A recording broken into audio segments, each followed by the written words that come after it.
So last week we went over to North Vancouver to have coffee with my cousin. And it's been 3 or 4 years since I last saw my cousin, and it was a great coffee. We had a good man-to-man deep talk that we've never had before. We really talked about our upbringing in Asian families, and he really convinced me that every Asian has some sort of trauma. And you know, it is that trauma that I think determines whether we grow up to be functioning or dysfunctioning adults. And I think there's one thing that both my cousins and I were not exposed to, and that was great communication skills. So I learned that for my cousin growing up behind closed doors, he was raised with a lot of criticism, a lot of yelling, a lot of pressure. And I really bonded with that because behind closed doors, that is what I experienced with my dad. Though my brother and I did not get as much criticism or pressure from our dad, he did criticize my mom a lot, even though I don't think he realized it. And I think that's the most unfortunate part about it. So if you've watched this channel before, you know that I've never been in a relationship, and sometimes I think negatively that maybe I should never be in a relationship because of all the trauma that I had growing up Asian. I just don't know how deep the trauma goes, and I guess part of me is a perfectionist that anything less than perfect, which is the Asian mentality that you have to get an A++ or else it's a failure, that has really seeped in me. And because of my upbringing, I would say that I was not a great communicator growing up. You know, I didn't know how to communicate my feelings and all, and I still have trouble with that. I remember back in 2017, that was when I had this really big heartbreak and I didn't know how to deal with it. I just remembered that I was waking up every day for like 3 months with a big lump on my throat, fighting back tears like I was going to cry. But the problem was, I haven't cried since I was 9 years old, since I was in 3rd grade. And at this point, I really feel like I lost the ability to cry. And it's sad because when I was in that situation, I didn't know how to deal with heartbreak, and at that same time I also had a near-death experience, so it was like a double whammy.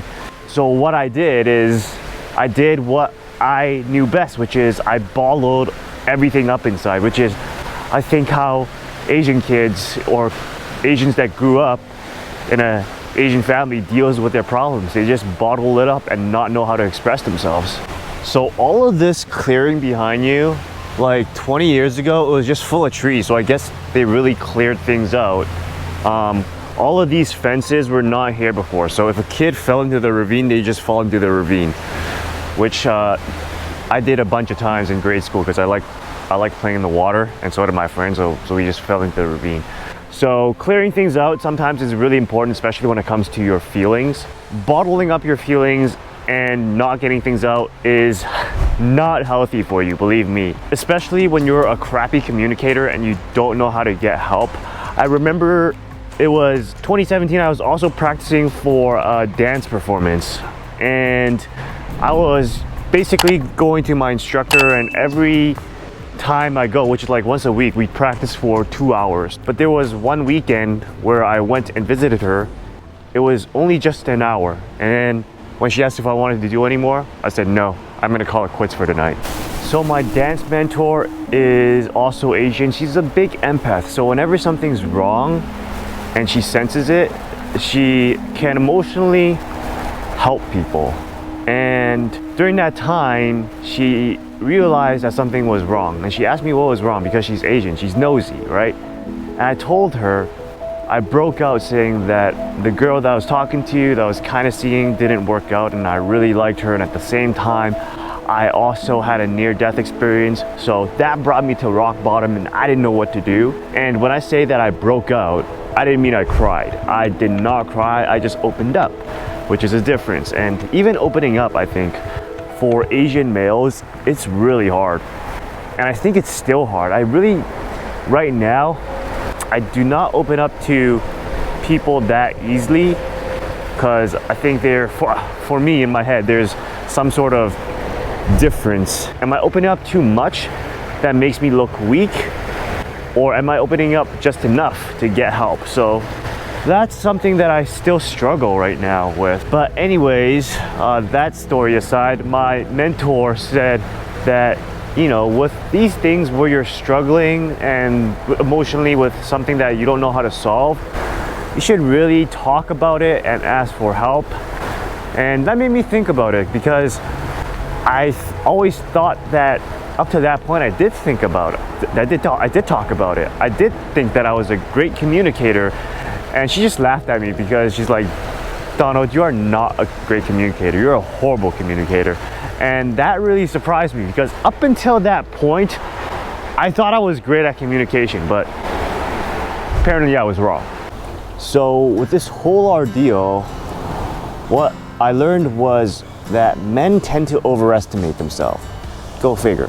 Also, I think I can generalize that when it comes to Asians, we tend to bottle things up a lot. And when life happens to us that brings us to our knees, we tend to wallow in despair. And we wallow in despair and not take action because we don't know what to do. Like for those 3 months where I was just waking up depressed, that was just me wallowing in despair. But I didn't know what to do. I didn't know how to communicate what was wrong. I didn't even realize there was anything wrong. I just realized that there was a sadness that I was waking up to every single day for 3 months. It was like there was a dark cloud that followed me around like white on rice, and I needed some sort of therapy. I needed to take action, but at that time I didn't know what action to take or where to even go for therapy, not even realizing that I needed it in the first place. So the action that I took was I went on YouTube and looked for help with breakups, even though I was never even in a relationship. And that brought me to red pill content, which I gotta say is not the best content for you to get over a girl, but it did bring me to personal development, which was, I would say, a pretty big help. So here is this little stream here that we used to walk up on. So that over there where all the fences are, the green fences, that's my elementary school. And yeah, this used to be a path, but now I guess it's overgrown because, I don't know, the city of Vancouver does not have money to maintain things or something. But there used to be 2 paths that go all the way up to the community center where we were at. Those fences were never there. That used to be a path as well, but I guess over 15 years, that path is now overgrown because look, it's just full of trees. So yeah, things changed a lot while I was gone. I feel like it changed for the worse, because instead of 2 paths, because you can just walk around in a circle, now you have to like cross these bridges in order to get around from one end to the other.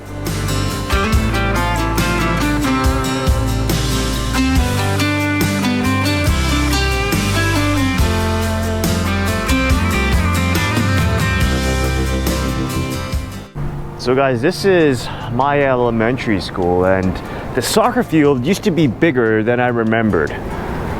Or maybe it's because I am an adult now, but that used to be a sand pit and we had a lot of fun there, but now it looks like it's just gravel, which is sad, because I think give a sand pit to kids and they'll have a blast for like 8 hours. You'll just tire them out because they think they're gonna dig to the other ends of the earth. As a young adult, I was pretty emotionally dysfunctional and I was a crappy communicator. I mean, what do you expect when you grew up in a dysfunctional Asian household? I mean, there were its good parts and there were its bad parts, but all in all, at the end of the day, you had to bottle up a lot of negative emotions and unrealized trauma. And I'm gonna go as far as to say, as per this video, I think every Asian kid of immigrants, or maybe themselves are immigrants, they have some sort of an Asian emotional trauma that they're dealing with.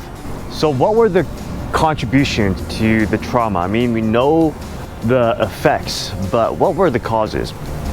I don't know for you, but for me, it was definitely the yelling. It was the yelling, because communication comes in different forms, right? We have 55% of it is body language, I think 38% of it is tonality, and the last 7% are the words. And for me, all of them were bad. So if you're Asian, when was the last time you heard praise from your Asian parents? For me, it was never. I can remember my parents comparing me to their friends' kids or my friends. They're always like, so-and-so is doing that great in school. So-and-so are doing this extracurricular. Why can't you be like so-and-so? And it just ruins your confidence. It makes you feel like you're not good enough, even though you're their child and they're your parents. I can still remember being told, don't aim so high, you could just be a garbage man. I never remembered the one sentence, I think every boy longs for, which is like, I am proud of you, son.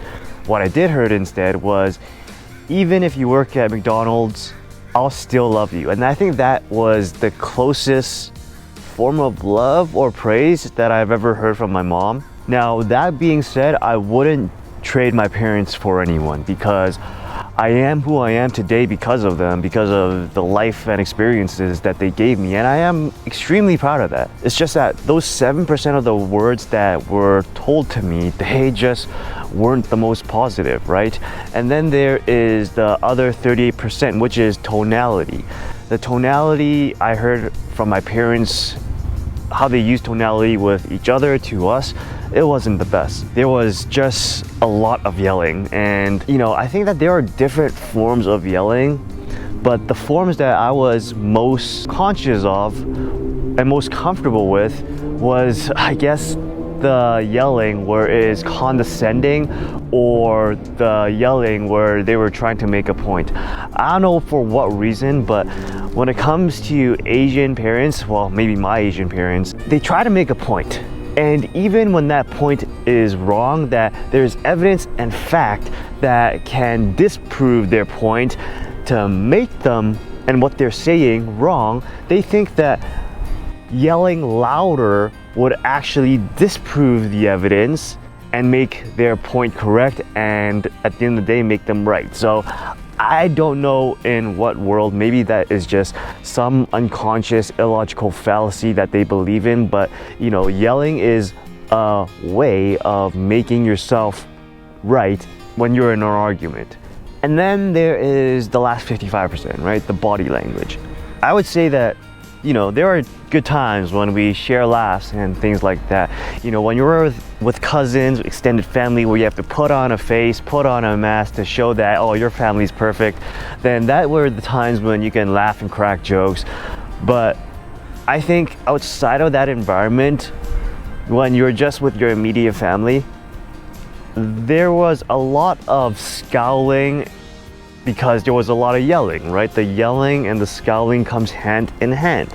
And I would say that that kind of body language is very aggressive and is not the best type of communication for your kids to model. So growing up, I was very short. Right now, I think I stand at 5'11", but this was a very small, not an NBA sized basketball hoop. Can never touch the rim. But now I think I can. Let's actually try it. Oh, I think I hurt my hip. So this building was actually built when I was in this grade school. It wasn't there 20 or 25 years ago. I'm old, but that used to be around here. This whole thing was not here back then. It used to be like a shipping container. It is wild. So they had like a little shipping container that they remodeled into a classroom, and they would just have that there. I thought it was pretty cool. I was in that shipping container for a good year, but in the winters it was freezing. So anyways, that's how I was raised. Well, I was raised in I don't want to call it a dysfunctional family, because there were good parts and bad parts, but it really made me a bad communicator, especially with women. Like even now, I have to consciously speak louder because I'm very soft-spoken. I think the result of that was because my dad would start yelling out of nowhere. I don't think he is even conscious of it. It's just that when he wants to make a point or something triggers him emotionally, then he starts yelling, and that's by default. So that's like a lizard brain action. But because I was yelled at, and I realized this not only myself, but my brother as well, we tend to speak silently, we tend to speak shallowly, we tend to speak defensively, and that doesn't help in an aggressive business situation, for example. Like being confident and talking to others, it did not come easy, and it doesn't come easy at times. But you know, I got better with practice. But I remember that dad used to yell at mom. He still does it all throughout my childhood and my adult life. So basically my entire life.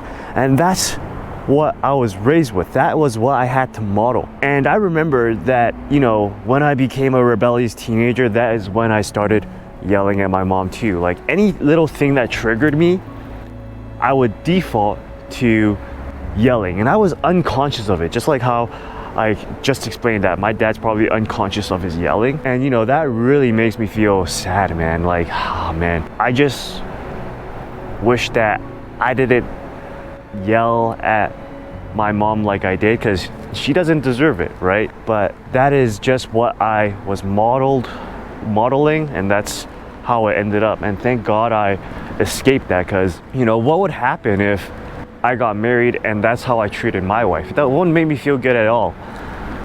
And I just pray every day that today and tomorrow that I can hold my patience and be kind to the people that I'm talking to, and that these bad habits, they are just buried and they won't come back for the rest of my life. I'm not gonna say that's gonna be perfect, but it's something that I'm praying for.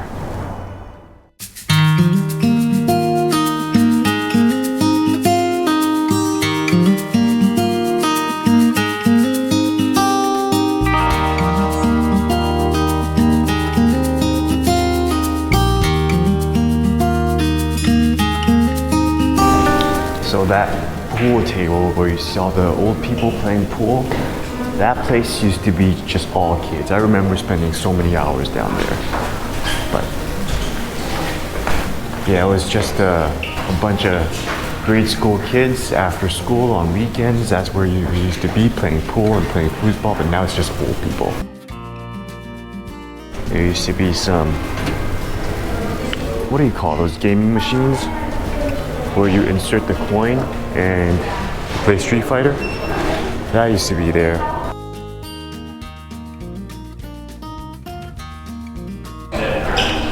Well, it's 5 a.m. in the morning, or 4 a.m. I am tired.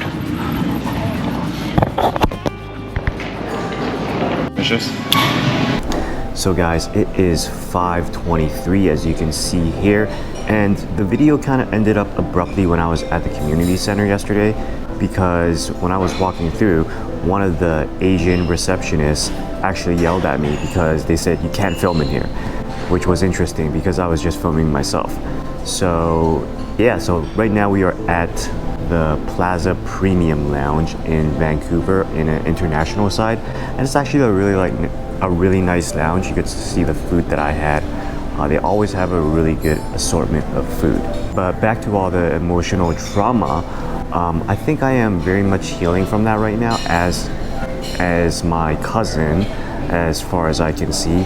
But I can't say the same for my brother and a lot of my other cousins, because from what I see, they're still walking on eggshells just because they grew up with their parents yelling and criticizing them for their entire lives. So at the end of the day, I think I was quite fortunate. I think that I didn't have it as bad as my cousins did. And I bet that out there in the world, there are Asian kids or Asian adults that had it way worse than I did growing up. So this is one of the things where I can plainly say that every Asian has had some sort of trauma from their upbringing. And that screwed up some part of their lives that they're living right now as an adult. And No, I don't think there is any exceptions whatsoever, but I do want to leave a positive message that I think there is a lot of hope that we can all learn from one another and share our stories of how we were brought up and how that affected us as adults being raised by Asian immigrant parents or just Asian parents in general.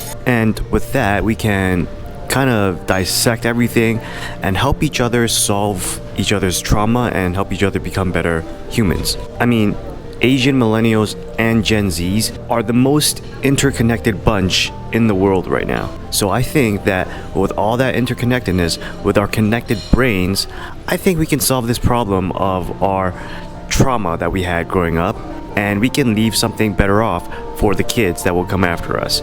Don't you think so?